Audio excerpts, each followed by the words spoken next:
বিসমিল্লাহির রহমানির রহিম। আজকের অনুষ্ঠানের প্রধান অতিথি মাননীয় প্রধান উপদেষ্টা, মাননীয় ধর্ম বিষয়ক উপদেষ্টা, মাননীয় পার্বত্য চট্টগ্রাম বিষয়ক উপদেষ্টা, ঢাকাস্থ বিভিন্ন মিশনের রাষ্ট্রদূত ও হাই কমিশনার বৃন্দ, ভারপ্রাপ্ত চেয়ারম্যান উপদেষ্টা পরিষদ বাংলাদেশ বুদ্ধিস্ট ফেডারেশন, সম্মানিত আমন্ত্রিত অতিথিবৃন্দ এবং উপস্থিত সুধী, আসসালামু আলাইকুম। আজকে এই আন্তর্জাতিক বৌদ্ধ বিহারের সম্প্রীতি ভবন এর ভিত্তিপ্রস্তর স্থাপন উপলক্ষে আয়োজিত এই অনুষ্ঠানে আমাকে আমন্ত্রণ করার জন্য আমি সংশ্লিষ্ট সকলকে আমার তরফ থেকে কৃতজ্ঞতা প্রকাশ করছি।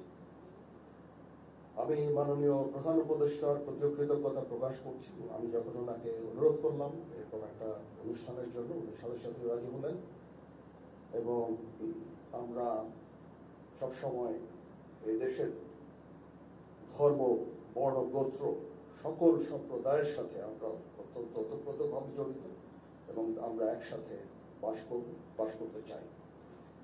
বাংলাদেশ একটা সম্প্রীতির একটা দেশ। এই দেশে হাজার হাজার বছর ধরে সকল ধর্ম, বর্ণ, গোত্র নির্বিশেষে আমরা শান্তিতে বসবাস করে আসছি। সেটারই একটা প্রতিফলন আজকের এই অনুষ্ঠান। এটা খুব শুধু একটা সম্প্রীতি ভবনের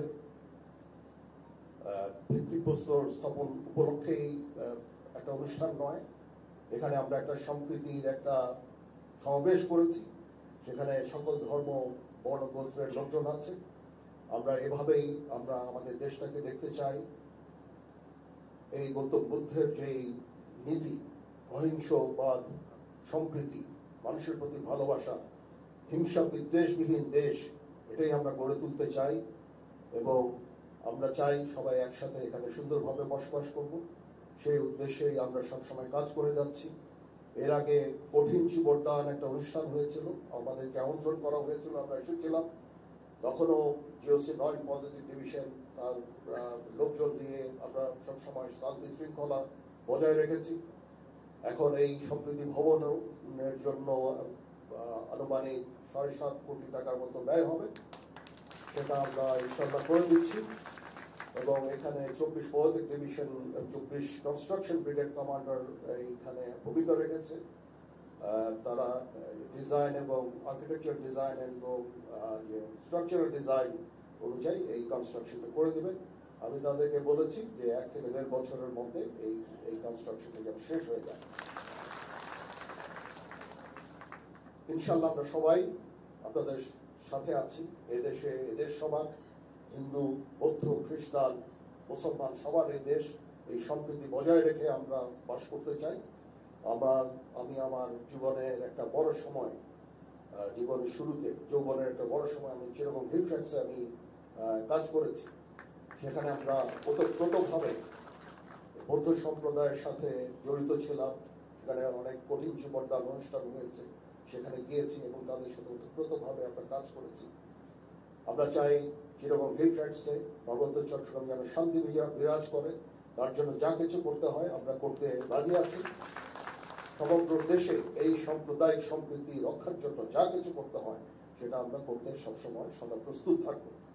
আমি মাননীয় প্রধান উপদেষ্টাকে আবার ধন্যবাদ জানাচ্ছি। ওনার অনেক কর্মব্যস্ততার মাঝেও উনি রাজি হয়েছেন এখানে এসে এবং উনি আমাকে অনুপ্রাণিত করেছেন এই কাজের জন্য। এই জন্য ওনার প্রতি আমি কৃতজ্ঞতা জ্ঞাপন করছি এবং আমরা ইনশাআল্লাহ সবাই মিলে এই দেশ জাতিকে একটা শান্তির জায়গায় নিয়ে যেতে চাই।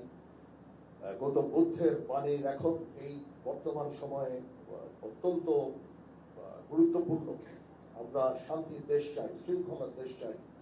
আমরা এখানে হানাহানি, বিদ্বেষ চাই না। সবার সমস্ত বিভিন্ন মত থাকতে পারে, কিন্তু অবশেষে আমরা সবাই সবাইকে যেন শ্রদ্ধা করি, একে অপরের বক্তব্যকে যেন শ্রদ্ধা করি, মতামতকে শ্রদ্ধা করি।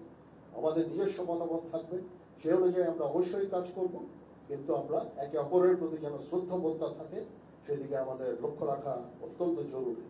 সবাই ভালো থাকবেন। আবার আমি কৃতজ্ঞতা জানাচ্ছি সংশ্লিষ্ট সকলকে আমাকে এখানে আমন্ত্রণ করার জন্য। পৃথিবীর সকল প্রাণী সুখী হোক। আপনারা এতক্ষণ চিফ অফ আর্মি ওয়াকারুজ্জামানের বক্তব্য শুনলেন।